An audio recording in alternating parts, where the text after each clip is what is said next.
It's become something of a running gag on Leanified TV that I absolutely despise Blue Shift, and at times I'm sure this has been a little bit true. But this week, in honor of shifting the bar, I set out on an adventure to figure out how I really feel about the game. I mean, surely it can't be that bad, right? One night, I woke up in a cold sweat. I called Lucia, and I begged him to join me and help me make sense of it all. He was kind enough to join me on my quest and offer some insightful commentary about map design and a couple of other things, so look out for him later on in this video. Anyway, like all quests, this one starts at the beginning. It was day one. We find ourselves on a familiar tram, and finally end up on that familiar platform. Whilst some simple minds may feel the need to imitate the OG game and bang on this familiar door, I was busy catching a cool glimpse of Gordon Freeman, familiar scientist. This is where I found myself instantly appreciating the game a little bit more than maybe I would before. I quickly realized that this is Barney's story. And you know what? It's convincingly done. We get a bit of background from the security point of view, and even get to visit the range and spy on people.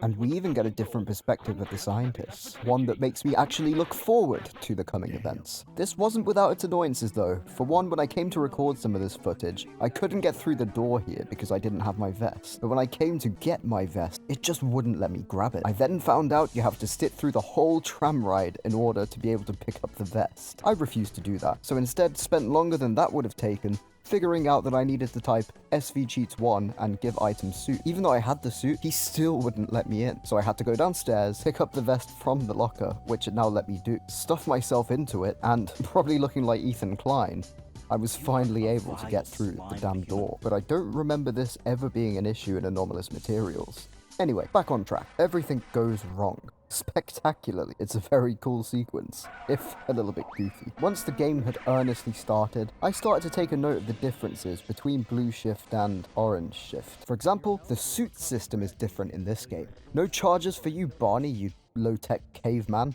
Also, why do you look like you have liver failure? Less weapons for an overall less exciting list without the glue-on gun or tau cannon, etc. Less enemy types to distract you from the enemies. You can open doors with these things. I was generally impressed with how everything was laid out for the very beginning of the game. Nicely paced too. I was actually having fun. I have no idea why, but I was seriously enjoying the combat in these early parts. Overall, I found that in Blue Shift, the temperature of combat is typically lower, but sometimes what you're up against feels beyond Barney's capability, but I generally don't mind this, as feeling invincible is no fun either. Sometimes it hit the balance perfectly, I have to say.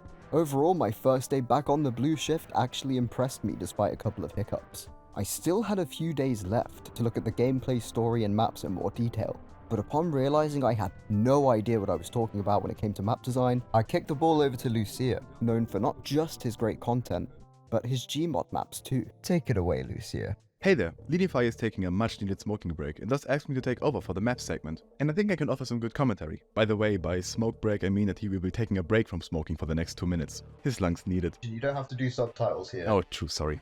I at first planned on making this a back-to-back kind of thing, of showing you a good map followed by a bad map. When playing through Blue Shift once more though, I didn't find this. This is if I ignore the design levels of course, which are notoriously unfun anyways. Analyzing Blue Shift, I noticed a certain pattern, a yin and yang. On the one side we have creativity. I believe that of all the original Gold Source games, Blue Shift managed to be the most creative with their level design, specifically in terms of small, basically insignificant interactions. There's tons of tiny scenes they added that they could have simply left out and nobody would have complained, but now that they're there, you can appreciate them even more so. Like, look at these spools rolling along once you destroy the brakes, and how the second one pushes the first one a tiny bit. I can imagine child me loading this save a couple times to watch the physics of this scene play out. And this was released in 2001, mind you. This is all fake physics. Look at this vent that they bothered to animate falling over once the crate is leaning on brakes. They could have simply made it break as well and be done with it, but they took that extra step at every chance they had, which made the map so much better. However, as I mentioned, where there is a good, there is a bad in Blue Shift's case. In this case, it's combat encounters. The combat is frustrating. More often than not, Blue Shift's combat situations offer you no cover and usually come as surprises. The only path to go in combat in Blue Shift is back, which isn't fun. Take a look at this Half-Life 1 map. You enter this giant room and immediately have an overview of possible cover and where enemies will be. You are challenged with thinking of a battle plan on the spot. If you fail, you die. You can reload and try again, which is a huge part of the fun of many single player games. Now take a look at this situation. You can see enemies appear in front of you, no cover in sight. The only thing you can do is run back a huge distance, most likely are forced to take damage, and then use the same two corners to fight off the enemies. Depending on the difficulty you play at and your skill, this will range from being boring at best and frustrating at worst. This can also happen in Half-Life 1 with certain Vortigon spawns, for example. But with Blue Shift, it's an overwhelming majority of fights that seemingly were designed with no basic gameplay functions in mind. It seems more like someone just spawned NPCs in already existing levels. Though going back to overall gameplay and the maps as a whole package, I think Blue Shift does fine enough. In terms of readability and the looks of things, it holds up. At the same time, I have also seen better in certain community mods, say Echoes or Field Intensity. If you wanna see more on that, check out the videos on these mods on my channel. Make sure to subscribe. Lucia's great map design points make it a lot easier for me to put some of my praise and frustration into words. While I think Blue Shift is full of creative and compelling maps, it occasionally does show its weaknesses versus the base game, and by day 2, I was definitely feeling this. Some of the combat encounters can be frustrating. And hey, it's not because I'm bad, I just dislike having to stop or turn around in a game with mechanics that are so obviously geared towards running and gunning. It was the puzzles for me. For example, this crane puzzle. By the time I hit it, I really didn't want to slow down. It's like the annoying Half-Life 2 brick puzzle from Root Canal, but without any real physics to make it interesting. The solution was so easy that I just wondered why it was there. The cranes were slow to move, which just made it so much more frustrating. It only took me a few seconds, but I did not enjoy those few seconds. Then I had to deal with this place. Kind of visually felt like it blended together into a fever dream and gave me Wet Dry World vibes. It felt a bit harder to read than Valve's offering, and it just required me to run around pushing this and turning that. Oh, here's a catwalk, there's a catwalk, here's an anonymous steel wall, you know the drill. Now, this example was a bit better than the last one, because you are at least somewhat on the move, but it just felt like it was there for the sake of it. So many ladders, dead ends, and valves. I started to wonder, was there a world outside of this area? I don't know. My view was definitely influenced by the fact that I was having so much fun running and gunning before. While I instantly knew I had to raise the water or stop that meat grinder, it took me longer to find out exactly how to achieve this than it normally would in a Valve-made puzzle. And that's because Valve has a very high standard for communicating with the player through design. But suddenly, light! Oh, fresh air! Oh, how good it feels. Oh. I actually really enjoy this next bit. Marines in this game are a lot more clustered and enclosed than in Half-Life. But you know what? Somehow it works. Perhaps mainly because of the whole gimmick of it being on the stairs, and the fun with verticality we get to have. I also kinda like this part out here, but if you happen to have used your revolver ammo on those bull squids earlier, it may become a bit silly. I was pondering this coolness when I came across what seemed to be boxcars. Lord have mercy. Yes, this is the part of the game where Dr. Rosenberg shows up, and the story really does start to progress. After a not very fun shootout in the train yard, I decided to put the game down for the evening and go cut down a tree or something like that. The next day was day 3, and finally it was looking like the last day was upon us. I was cautiously optimistic, with emphasis on the cautious part. Originally, I was going to complain that from here on out, we basically become Rosenberg's lapdog. But of course, I then realized that you play a security guard in this game, so like, what are you going to do? Also, it would probably be a bit shitty of us to be like, bye Rosenberg, I'm heading to the Bahamas. He's also our ticket out of here. And you know what?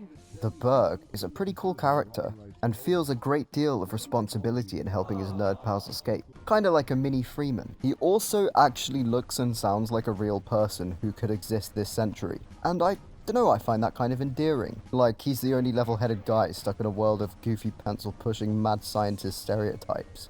But man, is he ever slow sometimes? Do a bunch of stuff for him, yada yada yada, and then we end up in Zen. In fans' eyes, a weak point. And for the first time, I think I have something good to say. That might be because we don't spend that much time there, but with more grounded battles, no, I actually quite enjoyed it. Moving on, I've never really been a fan of the Powerade factory here at Black Mesa. This chapter towed the line between feeling a little bit needed after Zen and being completely unwelcome. I can't really say much about this area that hasn't already been said, so I won't waste your time. An honorable mention goes to this barrel puzzle, which is one of the few times the series really asks you to consider the physical properties of the props around you. It's always fun to see people struggle just a little bit with this one, only to realize it's made of metal. That's gonna conduct. The ending itself, oh, it wasn't great. But boy, did it make me feel a bit more like a hero than I did when I killed the Nihilanth. Over the few days I set aside for Blue Shift, I've been through ups and downs. Sometimes having an absolute blast, and sometimes just coming so close to show the damn thing off. But did I have fun? Yes, I actually did. It happened.